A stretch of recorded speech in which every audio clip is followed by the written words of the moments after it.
कभी पिता के मुंह की तरफ देखता है, कभी माता की मुंह की तरफ देखता है। भक्तों, तीनों प्राणी विश्वामित्र के पास पहुंचे। राजा ने विश्वामित्र से कहा, बाबा जी एक काम करो, हम तीनों प्राणी आ गए हैं, किसी बड़े बाजार में चल करके हमें बेच दो और तुम्हारा 60 बार सोने का कर्ज हो गया, उस कर्ज को अपना अदा कर लो। विश्वामित्र ने कहा, अरे राजा तेरा बिकने का नंबर आ गया, एक काम कर, तू मना कर दे, हम लौट जाएंगे। और जैसे ये कहा, राजा हरिचंद्र ने हाथ जोड़ के कहा, श्रीमन आप चाहे कोई सी बात कहना, लेकिन ये बात नहीं कहना, आप किसी बड़े बाजार में चल करके हमें बेच दो, लेकिन मैं लौट नहीं सकता हूं। विश्वामित्र ने कहा, ही काम करो, जो तुम राजसी वस्त्रों को पहने हो, इन वस्त्रों को उतारो और साधारण वस्त्र पहनो, भला तुम्हें कौन खरीदेगा, कोई तुम्हें पहचान लेगा।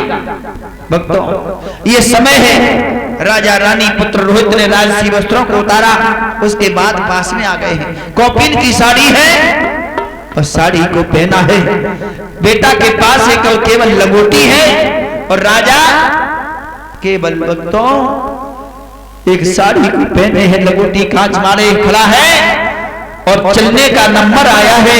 अवधवासियों को मालूम पड़ा और जो ही अवधवासियों को मालूम पड़ा है, उनको चारों तरफ से घेर लिया है। अवध को चारों तरफ से राजा रानी को घेरा, कभी राजा के मुंह की तरफ देख रही है प्रजा, तो कभी रानी की मुंह की तरफ देख रही है।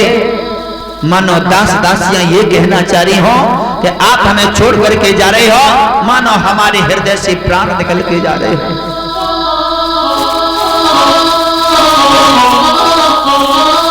जब हरिचंद्र घर से चले और भयो अवध में शोर, जीव जंतु रोने लगे, सुखन लागे मोर। जीव जंतु रो रहे हैं, मोर भौंक रहे हैं।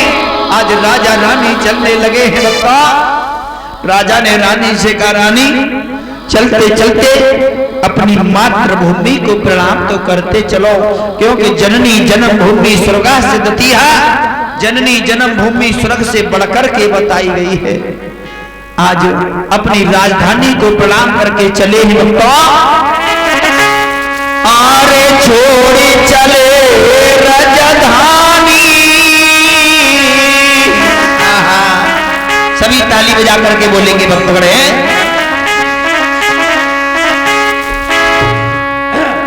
आरे छोड़ी